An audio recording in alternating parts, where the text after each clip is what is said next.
DA meeting. May I have the members please state their name if they are here? Rebecca Wolf here. Heather Campbell here. John Cody here. Richard Wallace here.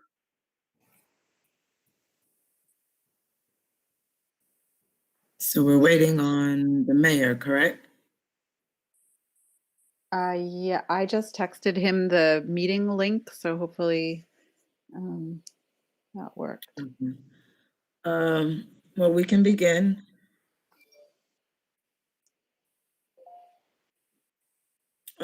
We have the following presentation on a resolution. I'm going to let Ms. Creams Chow take over.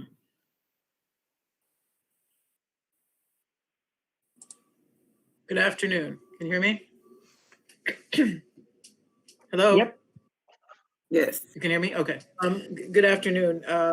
Yes. Have for your consideration, and I know you're going to want to discuss this, but I'm going to lay these out for you. We have a resolution approving the issuance of a negative declaration, which accompanies a document that is labeled short environmental assessment form. It actually has, that document actually has two things in it, two different things. One is the short environmental assessment form part 2, which is the impact assessment that we will need to review in detail. A part 3, which is a draft determination of significance. And I will just say by way of introduction that the planning board also did an environmental review, but they did not coordinate review. They could have, but they did not. So this board, even though the planning board already issued its own declaration for the project, that doesn't bind the IDA. So the IDA needs to make its own determination as to environmental impact part of this. So you have a copy of the planning board's negative declaration. So this is essentially following that same process, but by a separate agency, because you are an agency that would be taking an action, which is approval of the financial assistance. Their action was approving the site plan for the project, okay? So before we get into the details of that, the second resolution that you have in front of you is a resolution for approval of financial assistance for the project. And it lays out the facts of the application and the summary of the project and the summary of the financial assistance that's being requested, including the pilot schedule that's being requested. It lays out the process that the authority has, the agency has been following in terms of considering the application. And then it goes through a series of draft findings, which one by one we will want to review to determine the basis for the IDA being able to provide assistance to this type of project. And then finally, once those findings are concluded, then it approves the authorization for the assistance for the project. And that's the substance of that resolution, which again, we can review in more detail. And I just would, how would you like to proceed? I know you probably also want to discuss the results of the public hearing, and to talk with Mike about that and have him lead you through that discussion. Yeah, we can start off with the results of the public hearing, please. Mike, are you on?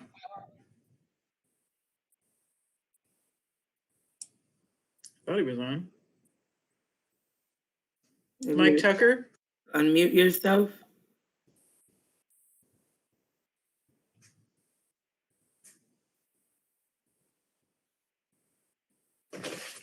Is he on here? Let me grab my phone, excuse me. Let's see what his phone number is. 368. 8720. I wonder if he's having trouble. Is someone managing this, Oswaldo? That can make sure that he's in? I believe it was Mike.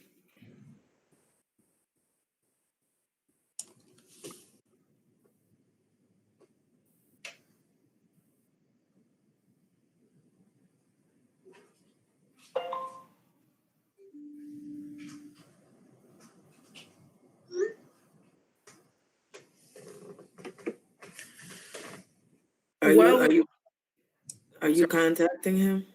yeah, I just tried to text him Okay. to see, I told him we were waiting for him on the meeting. He knows, and obviously he knows about the meeting. So I'm not sure if he's having technical difficulties. I'm sorry, I had technical difficulties, so I had to call in. I'll still try to access by the computer. There we go. So Mike, did you hear, we just did a general introduction of the two sets of resolutions that we have for consideration today.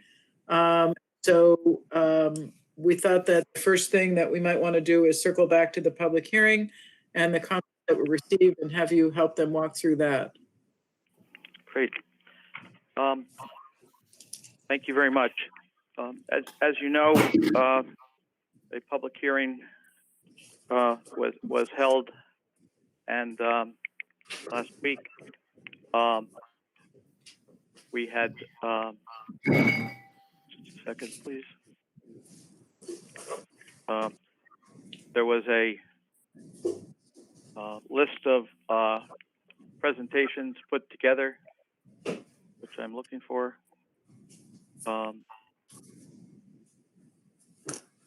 And I believe there were 9 responses in writing. And here we go.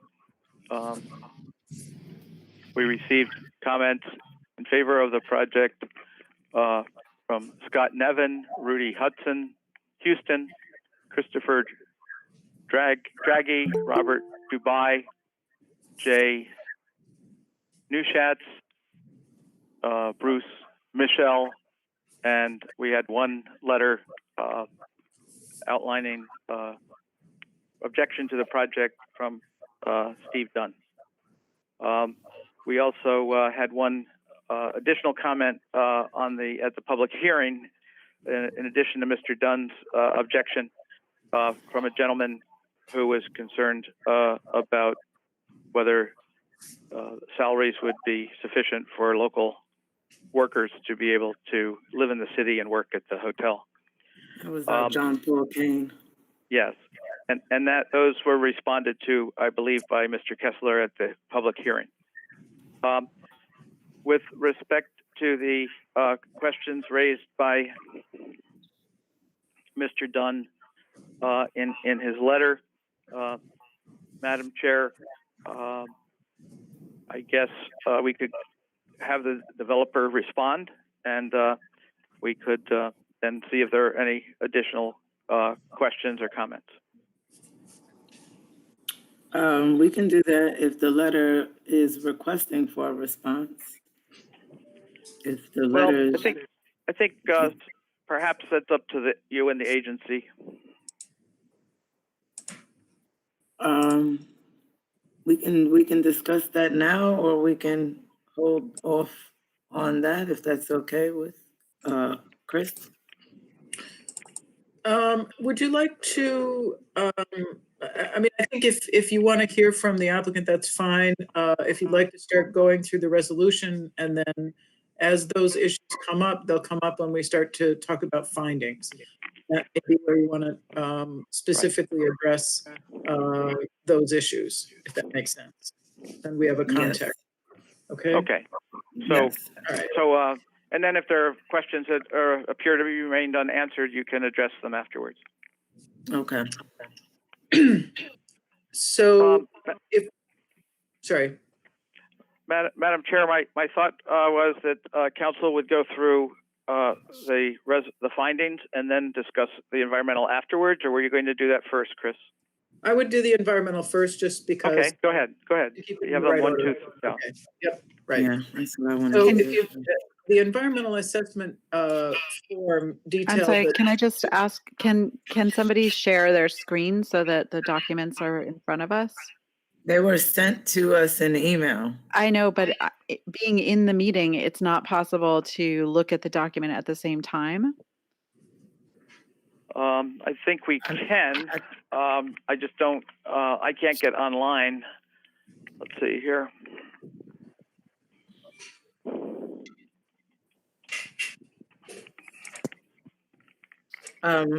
If we can, great.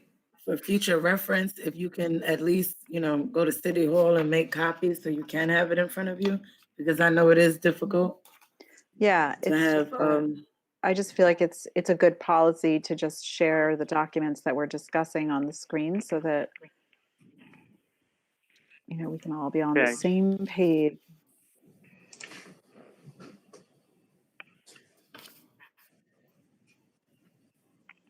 Are you working on that, Mike? Well, I'm going to have to.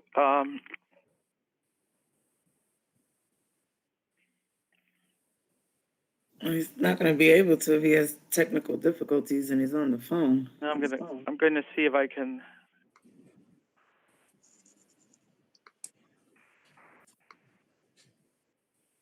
Give me 1 second.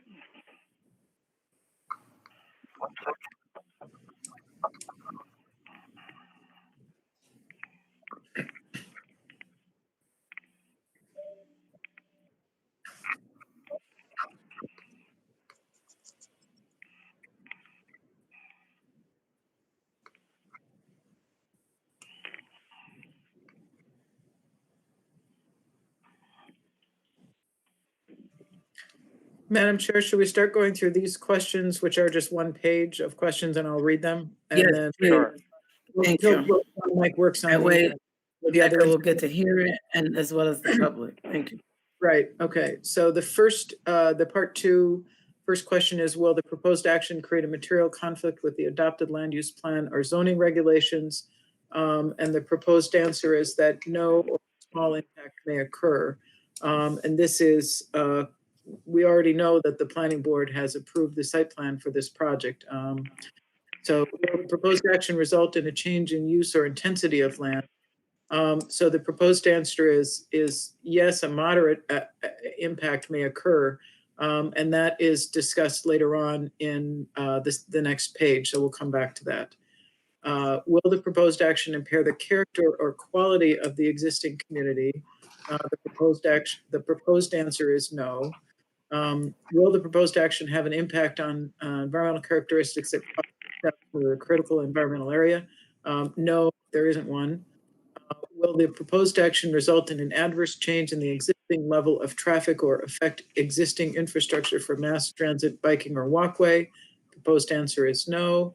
Will the proposed action cause an increase in the use of energy and it fails to incorporate reasonably available energy conservation, renewable energy opportunities? Proposed answer is no. Will the proposed action impact existing public or private water supplies, public or private water treatment utilities? Proposed answer is no. And again, the no, I beg your pardon, the no, when I say no, I'm saying no or small impact may occur. In other words, not a significant impact. Will the proposed action impair the character or quality of important historic, archaeological, architectural, or aesthetic resources? Proposed answer is no or small impact may occur. And I will note that did, I believe, go before the Historic Preservation Commission before it went to the planning board. For reference, will the proposed action result in an adverse change to natural resources? Proposed answer is again, no or small impact. Will the proposed action result in an increase in the potential for erosion, flooding, or drainage problems? Proposed action answer, no or small impact. And will the proposed action create a hazard to environmental resources or human health? Proposed action is no or small impact. Thank you.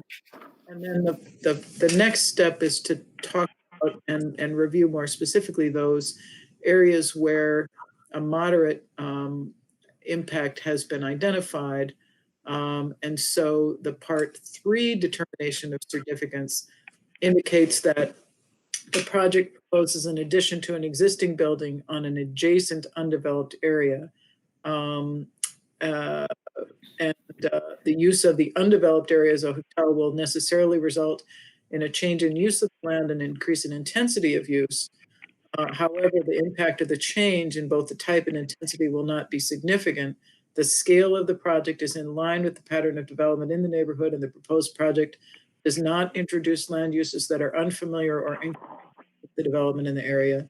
To the extent the increase in the intensity of use may create a greater need for parking, increase local use of local infrastructure, or produce stormwater runoff, the impact will be insignificant because the project is compatible with the neighborhood and will have to comply with the City of Hudson code.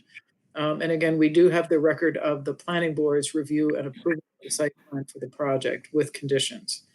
So those are for your consideration. And then I think we want to go through the other resolution before we take any actions, but that is the substance of the first resolution, the approval of the set of findings. So are there any questions about this before we go on? Yes, Nope. Rebecca Wolf. Yep. Oh, sorry, my internet is being really strange. I'm having difficulty being like, I have a delay, is what I'm trying to say. I did want to just question that traffic will not be significantly. Sorry, now I have to find the document so that I can find the language. And change in the existing level of traffic or affect existing infrastructure for mass transit biking way. Yeah, I mean, I'm afraid I'm sorry if this is very late to bring up the question, but it does seem to me very likely that this will introduce like a lot more traffic. And I'm not actually proposing this as a reason why this project should not go forward, but rather just that it should be acknowledged that it will. That there will be, I mean, right now there's no traffic from that property. There's zero.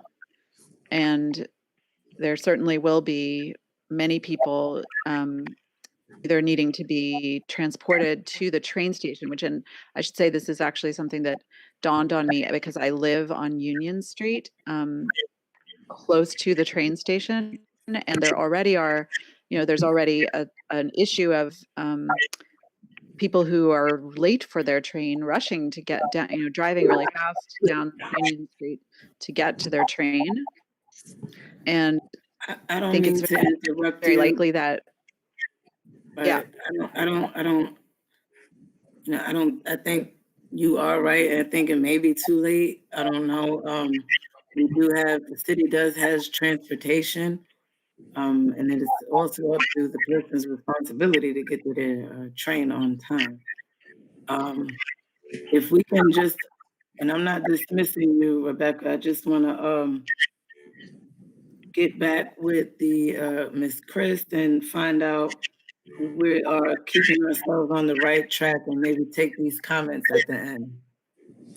Well, this is the process that we follow, is to examine these issues that are raised in the course of reviewing the assessment form. And I think that the question is, if normally when the planning board is reviewing a project like this, it will take into account whether or not there are significant traffic impacts, and where a project is significant, large, and creates significant additional traffic, they'll require a traffic study. I don't believe that was undertaken here. Perhaps the applicant can give us more information about that. David, you have a comment? We did Could a I suggest that if you're not speaking, that you go on mute? Yeah. We're getting a lot of feedback. Okay, I'm going to mute people if they can't, but David has a comment. We did a traffic study. We hired Creighton Manning. This came up in city planning, and they performed a traffic study, and the result was that there was. We'll send you the report. The result was basically no impact, no increase, substantial increase. You wouldn't the increase as a result of the project was negligible. Basically.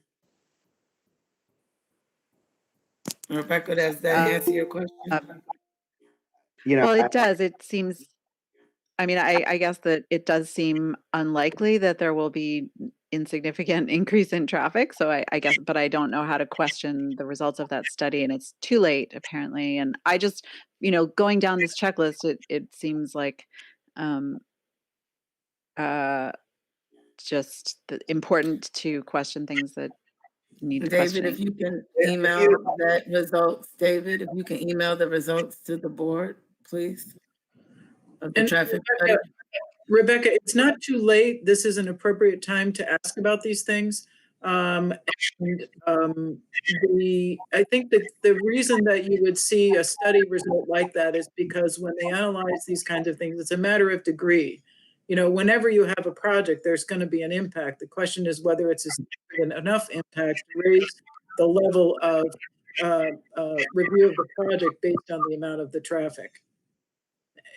For example, what the question you would usually be, what kind of mitigation would you have if you had a very significant traffic impact, but you already have this set in an urban setting where you have pedestrian opportunities and transportation opportunities fairly close at hand. So those would be some of the things you would take into consideration in looking at these issues.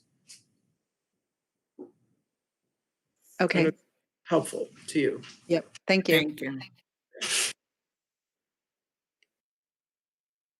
You're on mute.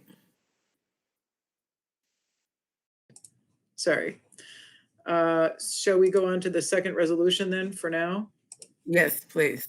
All And right. just for the record, Mike Tucker has joined us again, as well as the mayor. And Mike, have you been able to do anything about sharing screen?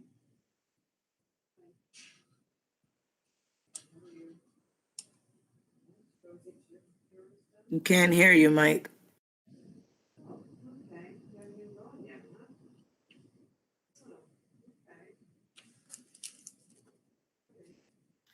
Let's move forward. Maybe he's trying to get it going now. Okay. So we have a resolution. The first set of findings recite, or the first set of recitals explain this is what the IDA is, this is what its statutory authority is. We have an application from the 620 Hudson House for this project, and we have the application on file, which describes the project to include about a half an acre site and the existing 14,500 square foot facility and the renovation of that facility and the construction of an 18,000 square foot addition. And we've had a pretty complete presentation of that project. And then including the acquisition of equipment and so forth. All of that is part of the project that would be assisted by the agency. The way that the agency provides assistance to a project like this is by entering into either an installment sale agreement or lease agreement. It has to have an interest in the property in order to be able to grant the tax exemption for the pilot agreement. So the IDA doesn't make loans. The IDA needs to enter into this type of agreement with the property owner in order to be able to provide the assistance. So what you see in these documents is a description of a structure which involves taking a ground lease from the owner and then a lease back. And the way that structure works is that the owner is responsible for all aspects of the project. This is really if you call it a legal fiction that is necessary in order for the IDA to be able to provide this type of financing. So there'll be that type of agreement, the conveyancing agreements. Then there'll be a financial assistance agreement, which is consistent with the IDA some years ago adopted a series of policy documents, including a uniform, a standard form of project agreement, which lays out the type of provisions that would be required by the IDA for projects of this nature. They can be tailored to a particular project. So that's the general structure of the agreement, and that's available on your website. That's a document that you approved some years ago. And then we would have the nature of the assistance would include the exemption from sales taxes, as we've been reviewing in terms of the impact of that. The exemption from mortgage recording tax, as we know, the current plan that's been presented is not to acquire financing, but the applicant has requested that the authority be granted to have that exemption should a lending become necessary, and a partial property tax abatement using a pilot agreement. The pilot agreement is described specifically in this resolution with a schedule of payments for 11 years, which are fixed payments. And again, as we know, that would be a deviation from your standard IDA policy for pilots. And the IDA has submitted a description of that to the affected taxing jurisdictions prior to the public hearing and offered an opportunity for comment. And I believe that none of the taxing jurisdictions has commented on the proposed, one way or the other, on the proposed project or the financial assistance.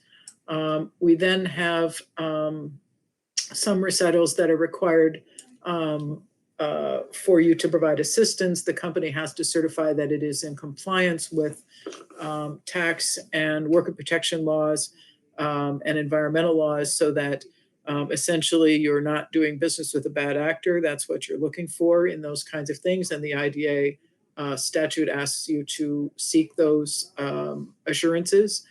And those will be also included in the contract. Those representations would be included in a contract that would be approved.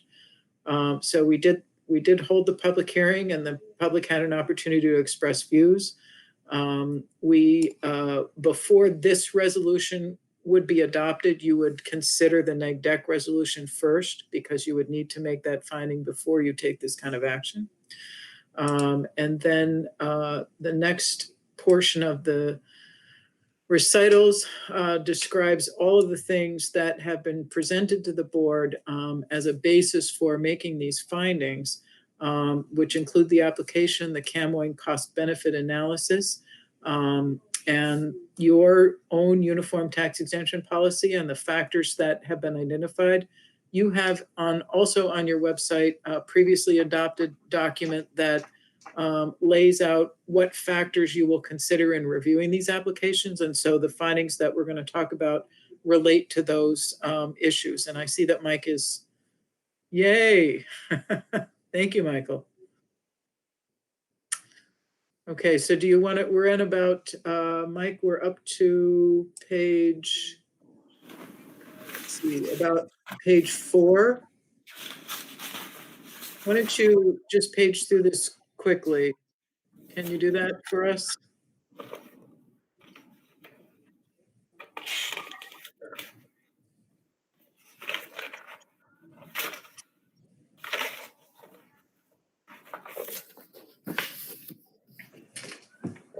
Here he goes. All right.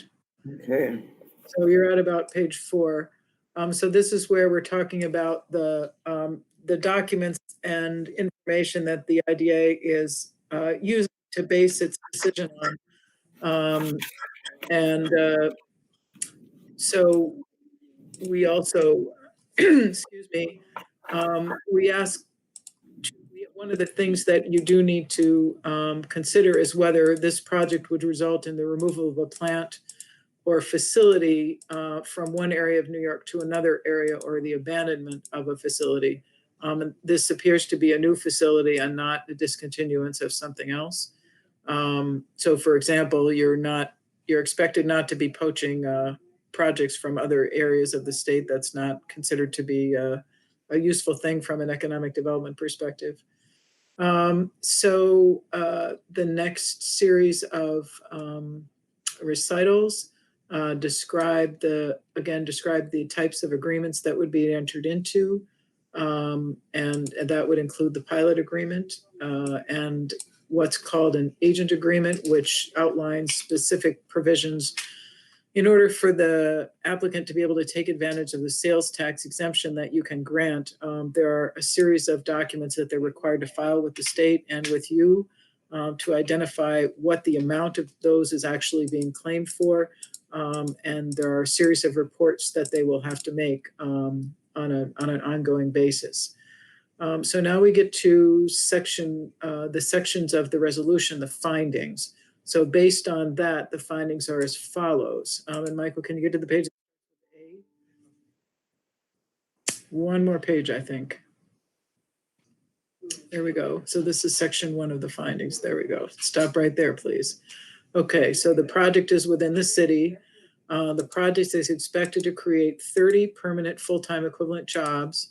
The project is committed to maintaining those employment levels during the pilot period, meaning the 11 years, and has further committed that during the pilot period, 14 of these jobs are to be filled by City of Hudson residents. So that's the first finding.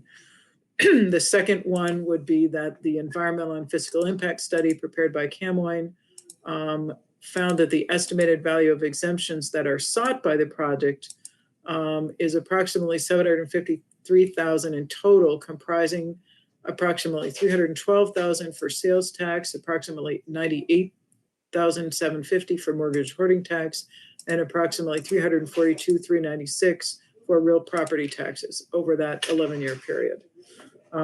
This also notes that the project seeks an 11-year pilot agreement with pilot payments totaling $631,777.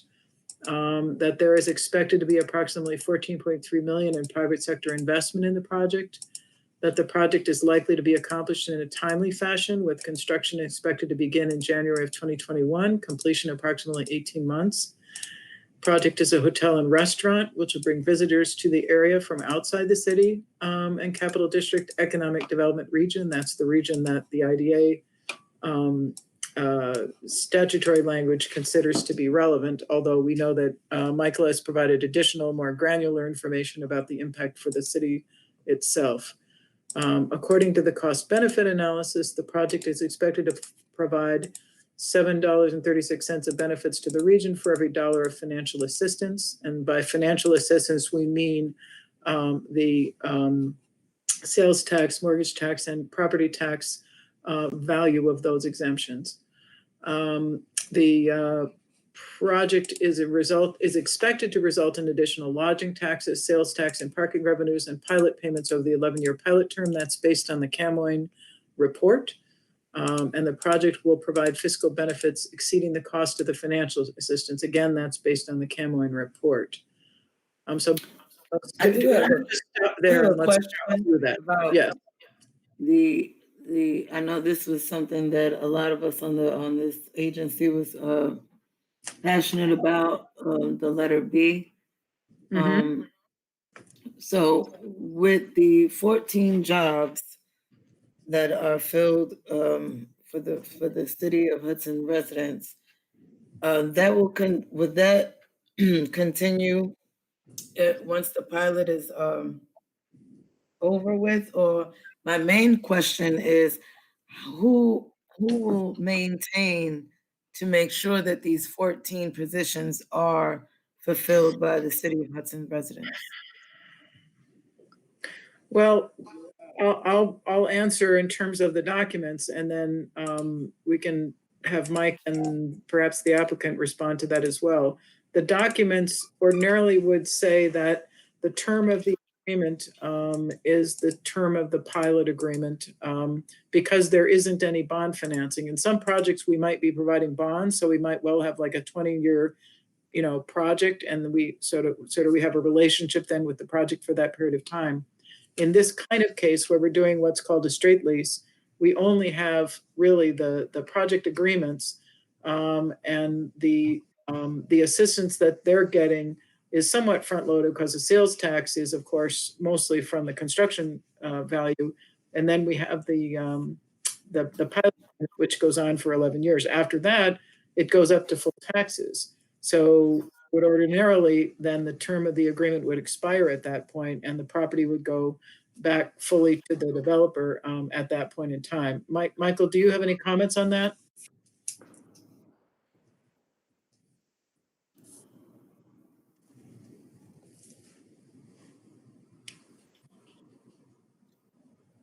Mike, I'm can you? wondering,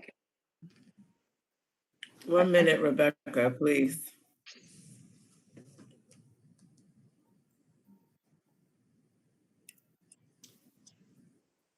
Looks like he's trying to do something.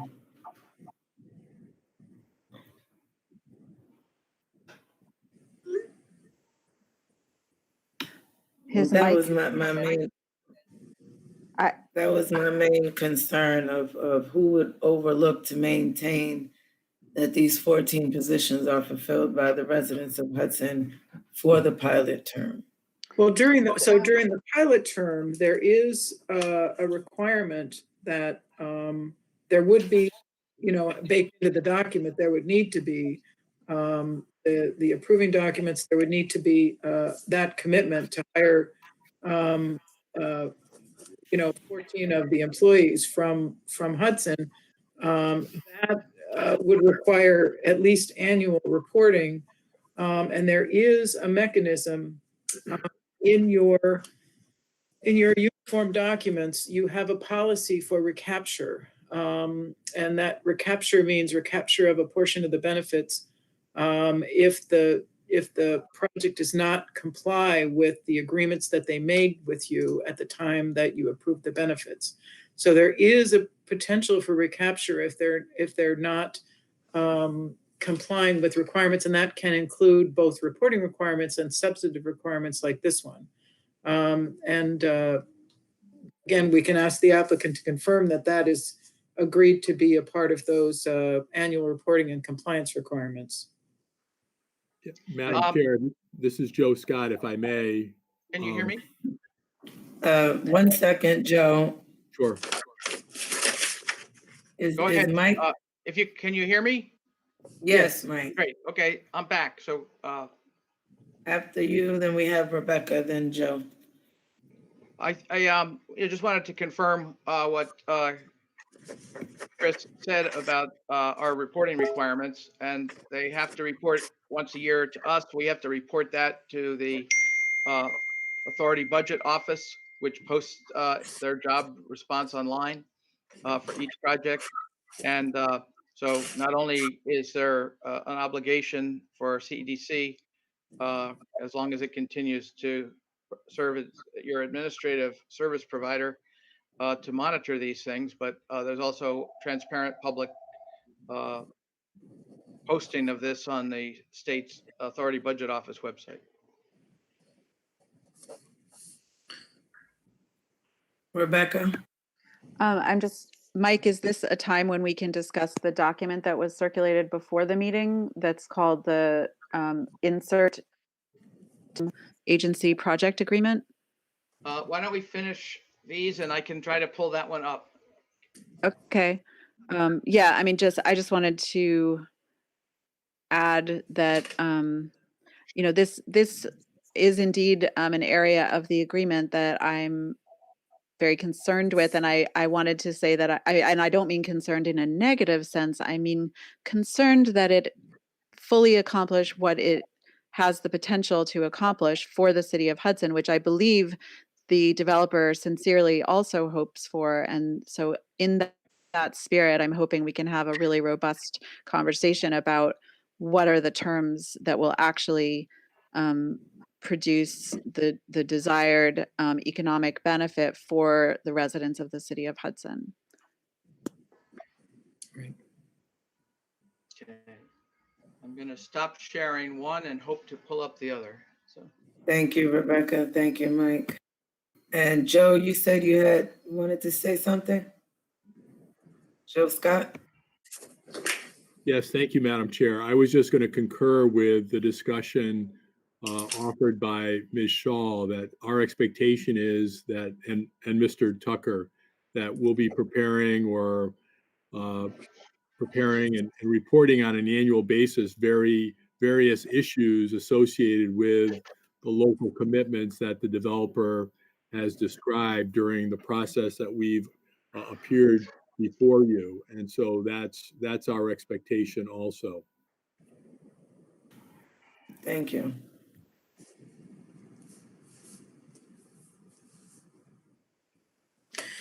So, Mike, did you want to put the resolution back up, or I see you sharing your screen anymore? Yep, I'm working on it. Okay, So the next section, based on those essentially factual findings, the next section reviews findings under the Act to determine that you have authority and have made the appropriate findings to provide assistance. So this is a project, quote unquote. The authority doesn't get to finance whatever it wants. It can only finance things that are within the definition of what IDAs exist. So this is one of those types of projects.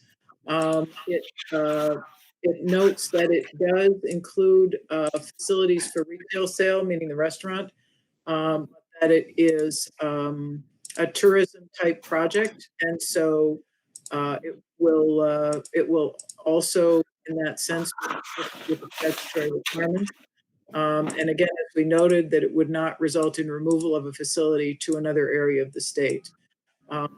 The completion of the project would have a positive impact on employment opportunities in the city and the state, assist in promoting employment opportunities and assisting in preventing economic deterioration, and serve the public purposes of the agency by preserving and creating permanent private sector jobs. So that's a primary focus of the IDA's efforts. The What current page? Where do you want me to be here? So, next page, there you go, Section 3. right there. Yep, right there. We're going through that series of lettered items there. It is therefore desirable and in the public interest to have the company as agent for purposes of facilities, has to do with the sales tax. And the ability of the company to claim sales tax exemption based on that agency relationship. There will be an agreement that reflects that. And the execution of those documents is necessary for the project to be financially feasible, will result in substantial capital investment, and is in the best interest of the residents of the city. So those are determinations based on those factual findings we discussed earlier. So therefore, the agency determines to proceed with the project and the granting of the financial assistance.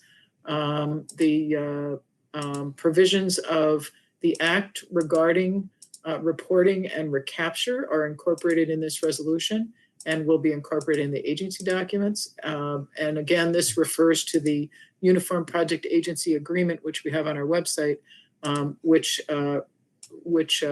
refers to those recapture provisions.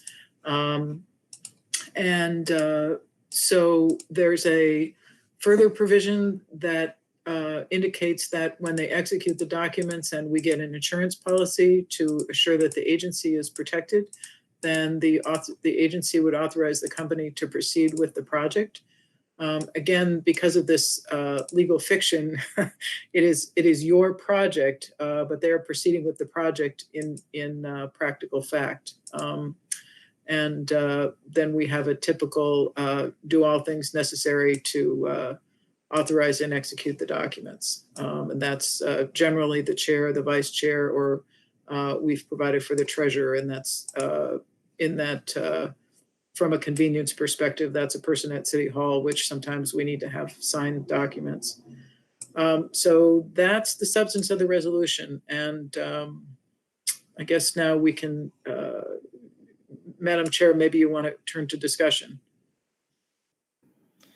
Yes, please. Are there any questions with the sections that we were just informed by Chris Chow? Any questions from the board, please?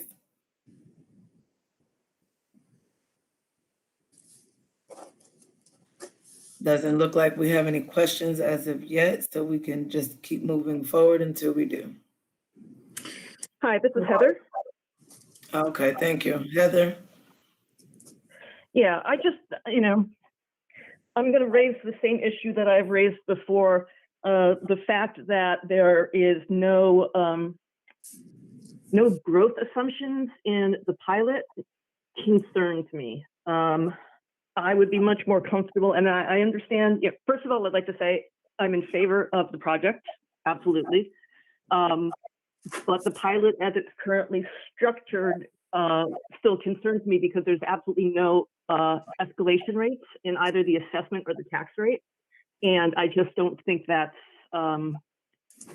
I don't think that that is the best idea. I mean, I understand it will leave more money on the table for, sandstone, but I continue to be concerned, that I think it could be a little more aggressive and still be favorable to the sandstone.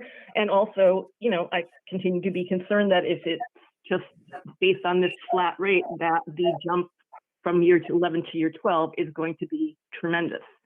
So I just want to put that out there, and I would be much more comfortable if there was an escalation rate in the assessment and the tax rate. I still think it would be extremely favorable, especially if we keep the percentage increases that sandstone has offered, which is more aggressive in terms of the reduction. So putting that thought out there. David, Joe, would you like to address that, please?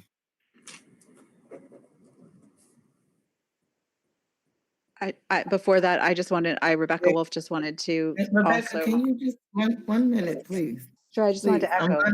I'm gonna address you.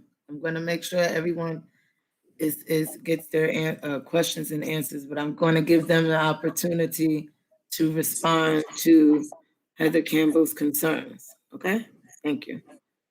David, Joe, please. David, did you want me to start on that? Sure. Yes. Well, Madam Chair, we worked pretty hard on putting together the pilot structure for the transaction.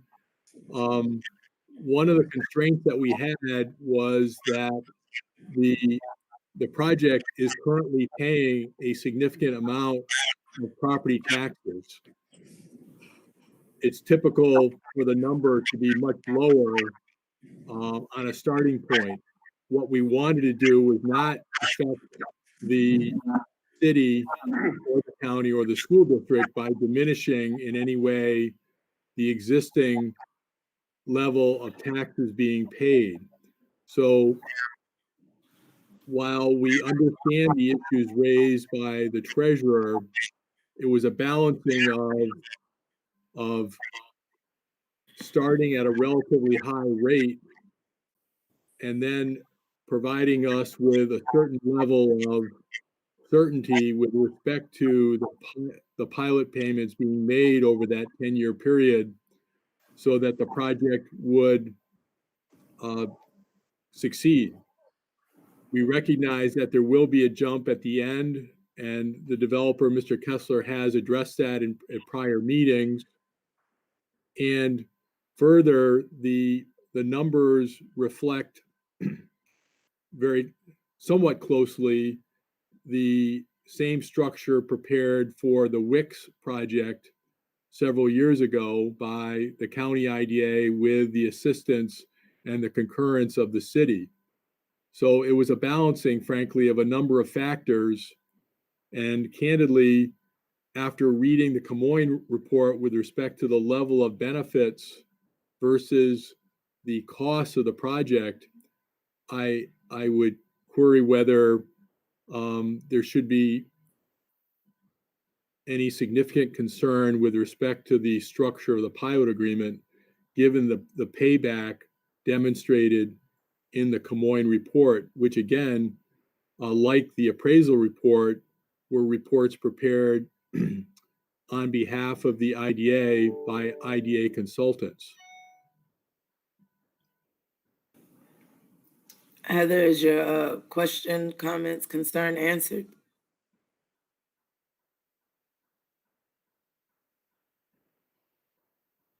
You have to unmute yourself.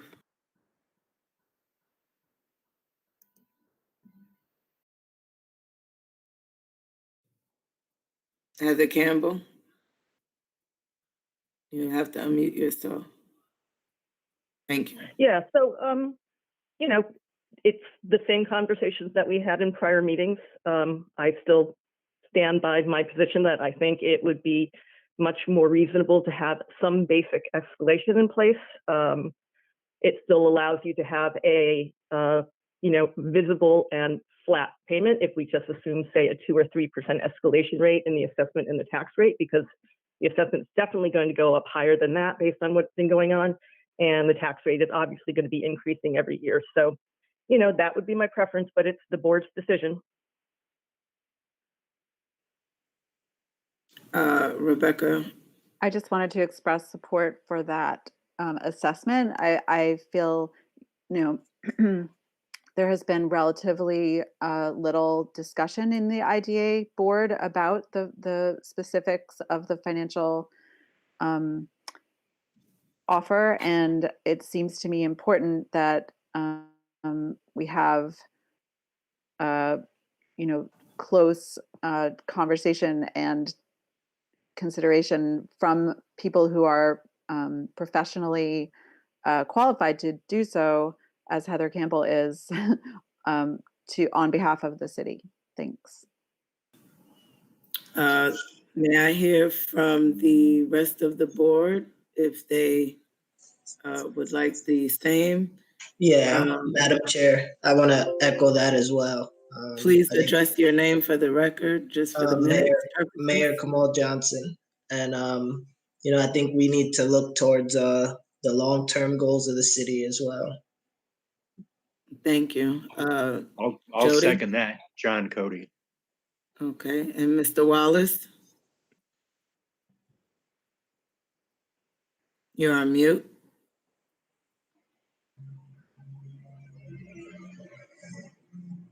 Mr. Wallace? Well, I'm going to agree with the board. And I see that David had his hand up, and also Chris Child. You're on mute. I just wanted to reiterate what Joe had said, which is that I think it's important to note that the WIC is currently paying about $34,000 a year, and they're up and running and stabilized, and they have 5 more rooms than we will have. And they've been open for 3 years. And essentially, we're proposing paying $41,000 a year during our construction period, with 5 fewer rooms. So paying more than they are.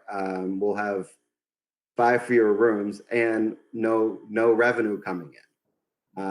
So, I think that's important to note. And so that's why we structured it the way that we did, was because we didn't want to come to the board with a proposal whereby we were decreasing it significantly initially, to then, have escalations in place.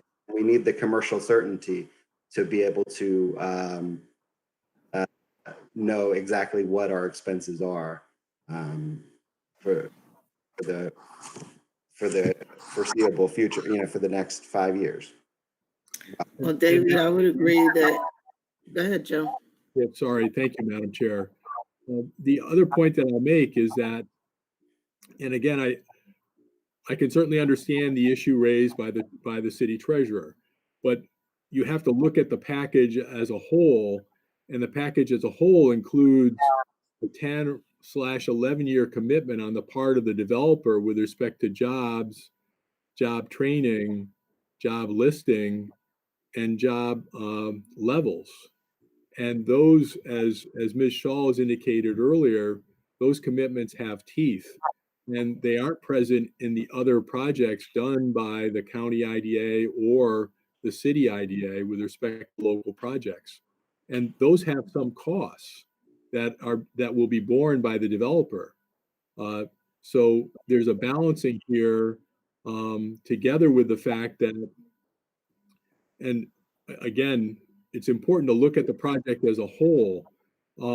We do projects throughout the state, and we're involved in several large projects in the Capital District where developers are converting hotels to student housing.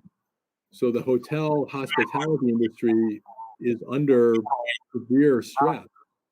So undertaking a project of this magnitude in the city of Hudson is a significant risk on the part of the developer, and analyzing the numbers, having the numbers at these levels, and balancing those numbers with the commitments being offered by the developer, I think, frankly, is a fair bargain. And again, I point to the Camoin report with respect to describing the level of benefits versus the level of cost being borne, if you will, by the local municipalities, and the multipliers are significant. It's not a 1-to-1, it's 5-to-1, 7-to-1, 50-to-1. And so that's why we feel that the pilot structure is not out of line with respect to what you should be considering. What I would like to say is that the treasurer's concern is also being backed up by the board. No one, from what I'm hearing, no one is denying the project. Everyone is, from what I'm hearing, is supportive of the project. But if the board has these requests, we would like to have them addressed in an email, document in such format, please. And Michelle, I know you had a comment to say as well. You're on mute. No, yeah, no, I don't think so. Just listening to your discussion. Could I Okay. say something? And one second, did I say anything incorrect? No, I think this is a, the board is having a discussion about the project. So I know that Michael has another document up. I don't know if you want to turn to that. Before we go to that document, I just had one comment to add. Rebecca, I'm going to address you. Please. Okay. Please. What we have in front of us is a document that will describe everything that we're talking about from the hiring and job training. But before we move forward, if we can hear Rebecca Wolf's comment, please. Thank you. I just wanted to speak briefly to the idea of the WIC pilot as a standard by which to govern this pilot, and in that from what I understand, that pilot, I don't know how to say this politely, but that pilot has been understood to be inadequate for the city's purposes in many corners. And so there are many ways in which that pilot, I think, is understood to not serve the city well. Thank you. Okay. I don't think that was the point of them bringing up the WIC, but let's move forward, Mike. Thank you. Can I make one more comment? This is Heather again. Go on, Heather. I'd like to also say I'm not talking necessarily about anything completely radical. And I'm not talking about moving away from a fixed payment structure. I just think that it's more reasonable if we assume at least a small escalation rate for both the assessment and the tax rate. Right now, in year 11, based on the current pilot, you would actually be paying almost $20,000 less than the WIC. If I take, for example, a 2% escalation in both assessment and tax rate, that gets you pretty much right where Rivertown Lodge is in terms of their tax per room. I just don't think that that's unreasonable, and I think it's important for us as stewards of the taxpayers that we are just trying to be as thorough as possible, making this deal happen in a way that works for you, and but making it something that we can all say, we negotiated on this. We came up with something that was fair and reasonable. We didn't just take the first offer that came out of the box. I don't think that it's a significant difference. But that, again, is my point of view. Thank you. Anyone else before we move forward? Well, Mike, are you still there? Okay, Joe. yeah, Madam Chair, I'm I'm not sure what the next step here is. Our hope was to reach final approval at this meeting so that we could move forward with the closing on the real estate and move forward with Ms. Shaw on finalizing documents so that we could be in a position to initiate construction in the near future. Um, are, are we at a point where we're looking at numbers or negotiating numbers at the now? I mean, what again, our balancing with respect to putting together the pilot structure was to start at a number that didn't result in any diminution of the existing payments. If the board wants some sort of escalation, we're certainly willing to consider that, but that creates some stress on the project because we're starting at a relatively high number of the 41,000. If we were able to lower that initial number and then roll into an escalation, that might be something that Mr. Kessler is willing to think about, because that was our cost calculus, if you will, the structure when we were developing the structure for the transaction. Chris, my question to you is, if we move forward today with the vote, how do we make sure the concerns of the board is still being addressed with the pilot? So I think the answer is that if we're talking about the kinds of things that relate to the compliance, those are things that will be incorporated in the final documents. If we're talking about the amount of the pilot payments, I think that's something that you need to resolve before you do an approval, because that's fundamental to the nature of the assistance that you're providing is what the level of the pilot is. I'm gonna ask the board that we need to make this decision today. I'm not sure if we need to go into executive session. Excuse me, I can't even talk. Executive session to discuss this matter. But if we're going to move forward, I think the board needs to make this decision. Madam Chair. One second. And while we think about this decision, I know Mike has a document for discussion purposes. So after the mayor speaks, I would like Mike to continue with that, please. Mayor. Is there a way we can have a special meeting where we're presented based on the negotiation of the numbers Heather provided?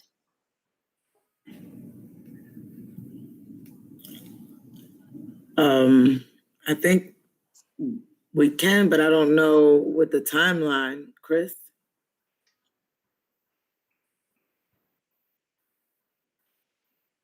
Michelle? Sorry, I need to unmute. Sure, you could schedule a follow-up meeting to discuss an alternative proposal. Board? Yeah, I think that's the And best. I would like to hear from everyone.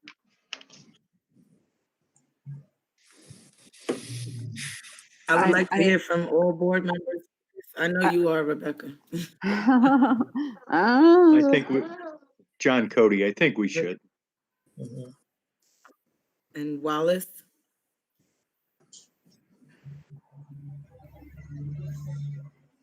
Can you have, Mike, can you schedule that, please? Yes, Madam Chair, one point with respect to the WIC. Basically, as Mr. Scott indicated, what they did was they used that model.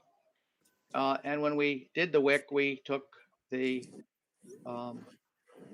assessment and the tax rate and made the same analysis that we did here. What the WIC came back with, because of the concern that they had with respect to getting up on their feet as they were beginning to open the hotel. The first year under the WIC, if you took the model that we used, they paid, and you took the nominal value of the taxes, namely adding them all up from the schedule, they paid 4% of the taxes in the first year, 5% of the total taxes in the second, 6, 8, 9, 10, 12, 13, and then 15% in years 10 and 11, which got them to the same present value.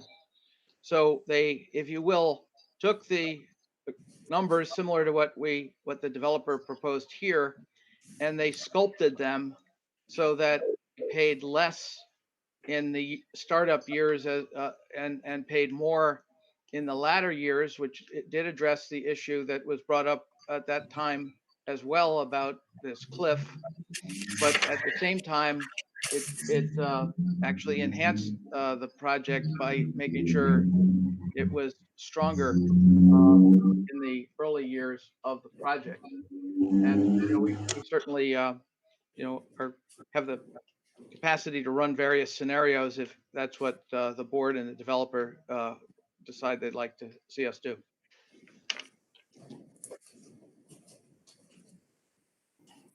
Thank you. Going back to and we can schedule a meeting either. I mean, why don't we go to I think the more important point right now is to look at what I have on the screen. I think I have on the screen. Is it there, or did it go away? It's there. Okay. It's on the screen. Joe Scott had provided this as a document relating to the workforce training commitments relating to the project that David Kessler has been very willing to and open to consider. I've also had some discussions with individual members of the agency with respect to the issues of setting up a training program. I also spoke with Council Michelle, and one of the questions we had was, could the IDA use some of the proceeds of this IDA fee in conjunction with perhaps some support in terms of funding from CEDC and other organizations and perhaps some state workforce grants to create a program. Chris indicated that she would like to take some time, I guess, to research what the state has ruled that the IDA cannot make grants, and whether this type of funding would be considered a grant is something that needs to be figured out. And I think we can save that for another day. But what this document was attempted to develop was a protocol for this developer and perhaps future hospitality developers to follow, and to ensure that the process of hiring met the goals, enabled the goals that were in the IDA documents to be achieved. At the same time, what I spoke to one of the members of the agency about was, we can't wait as a community for the year and a half or 2 years of construction of this project before we start developing a hospitality training program for citizens at large and the most vulnerable in our community. And I think, to a degree, the IDA plays a role in that, but I think so does CEDC, the Chamber, HBC, HDC, and I think we have to look beyond this project in terms of establishing that, because we want to be sure that there are graduates of that program that will be available for Mr. Kessler to hire at the time that the hotel opens. So, I think that some of the discussion about the program will be ongoing, but the items in this outline of specific steps related to this project that Mr. Kessler would commit to by including paragraph similar to this in the closing documents would address his current obligation. Joe, is that Rebecca? I mean, Madam Chair, I turn it back to you. Thank you. Are there any other questions from the board concerning? Go ahead, Rebecca. Thanks. I did have one particular question. First, I would like to say thank you for drafting this as a protocol. I do have, a desire that it more specifically define the population that will be given first consideration for employment, which is something that could be done through, the definition could be related specifically to a workforce training program, which then itself has its own definitions of who it trains. But one question before I get into that is just so you have consistently talked about 14 jobs that are dedicated for residents of Hudson. Do you have an intention that those are a specific kind of job, or is that going to be a situation where at all times you are turning to the pool of applicants from the city of Hudson and you are guaranteeing that 14 of those jobs at any given time are going to be people coming from the city of Hudson? The latter. Okay, so all hiring will be conducted in the same way, following the same process, and the guarantee is just that at any given time, 14 employees are residents of the city of Hudson. So, okay, cool. Something I'd like to bring up at this point is another concurrent project that's happening in the city, which is an anti-displacement project that is going on through the state attorney general's office. And I am a member of the project team, and so is the mayor. And one of the ways that I could imagine defining the population that is to receive the benefit of this committed employment program is that they be defined as lifetime residents of the city of Hudson who are in danger of potential displacement by the rising property values in the city. That's how we discuss this. That's the definition within the anti-displacement project, is that the rising property values, which of course this project will contribute to,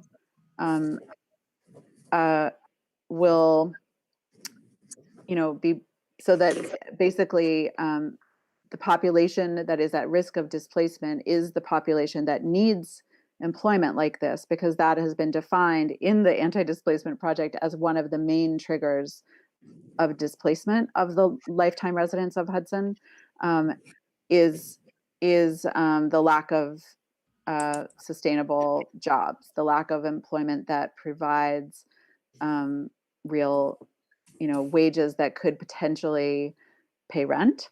So that's something that I would like to discuss further. And I guess, for me, that seems like could also mean that there just needs to be one more meeting. So thank you. I guess we can put that on the agenda for the special meeting, just so we can move forward and not have two separate meetings. I will, Madam Chair. I'm going to go on mute. They're testing our fire alarm. Don't worry, Mayor. We're all safe here. The mayor has left the meeting. So going back to the sheet that's on here that we would further discuss with Rebecca and other members of the agency with respect to workforce. Joe, did you want to just take a quick walk through that to be sure everyone on the council or the agency is familiar with what we're talking about, or you're talking about? Sure. And at the risk of extending the conversation, Rebecca, or Ms. Wolf, with respect to your comments, I do find them very interesting, and it's something that we can certainly discuss. But you have to also recognize that we're trying to find 14 employees in a relatively small population. So we have to kind of keep that in mind as we go through that process of teasing out the concept that you introduced here. With respect to the draft that I prepared, again, what it reflects is the discussion points from Mr. Kessler during the multiple meetings that we've attended. It also reflects the materials that we've included in our application. And some of this, frankly, reflects, the thought process that Mr. Kessler and I have with respect to how we proceed, because while a lot of these topics are noteworthy and, terrific mission points, et cetera, implementing them and reducing them to language that provides guidance both for you and for us is not easy. What I did was I divided it into three concepts: hiring, job training, and job levels. And and as outlined in Mr. Kessler's remarks during the public hearing, we indicated that we would coordinate with a number of local groups with respect to job listings. We would start that process no later than 3 months before project opening to give us plenty of time to get that in the works. And we would follow a number of different procedures, including job fairs and job listings and reaching out to local decision makers, including the community college. The last bullet under hiring, you'll see that bullet is repeated with under the other subheadings, and that goes back to the point that Ms. Shaw and Mr. Tucker made with respect to annual reporting with respect to these activities. And again, we're willing to commit to that, and that gets back to the balancing that Mr. Kessler and I and his finance team went through in terms of developing a pilot structure. None of these activities are cost-free. All of these activities either present opportunity cost or direct dollar cost to the developer, and there needs to be a way to frankly pay for those. With respect to job training, we provided some detail with respect to what the training program was going to be. I know we've had separate discussions with Madam Chair on that because the job training is very important to her. We differentiated between managerial and non-managerial staff with respect to that, and I think that's frankly reasonable. And then with respect to the job levels, that's outlined under the third bullet.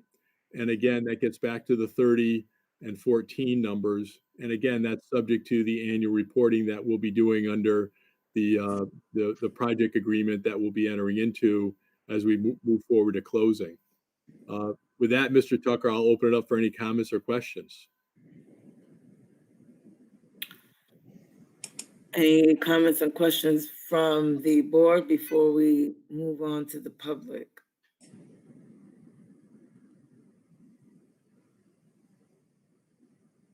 And while the board is thinking about it, are there any questions from the public?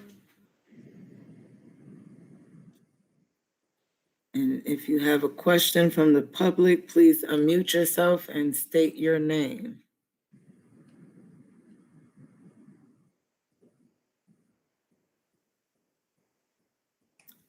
Doesn't look like we have any questions from the public as of yet. Turning back to the board, are there any questions, comments, concerns from the board?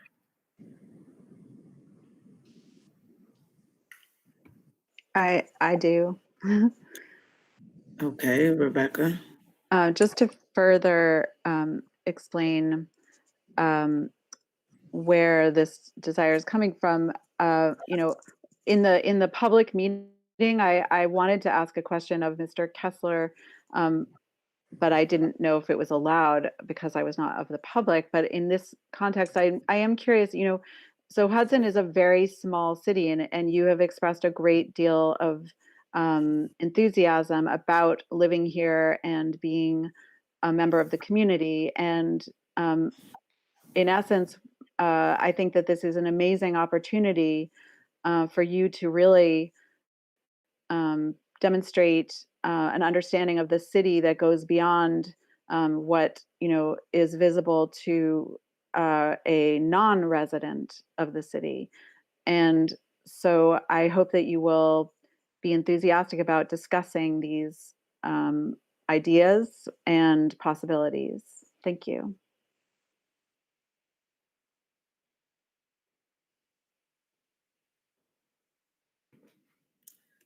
Thank you, Rebecca Wolf. Are there any other comments and questions? If not, please be on the lookout for the date of our special meeting to move forward with the hotel project. And with that being said, may I have a motion to adjourn, please? Madam Chair? Madam Before Chair, we have the motion, yes, Mike? I don't know if there were And any I public see- comments. I did not see any public comments. Okay, I did not see any public comments. I also I can't waited. see them from here. I can't. Yeah, I can see all of them, you know, all the public. We have over 21 people. And I'll state again, if anyone from the public has any questions, comments, concerns, to please unmute yourself and state your name.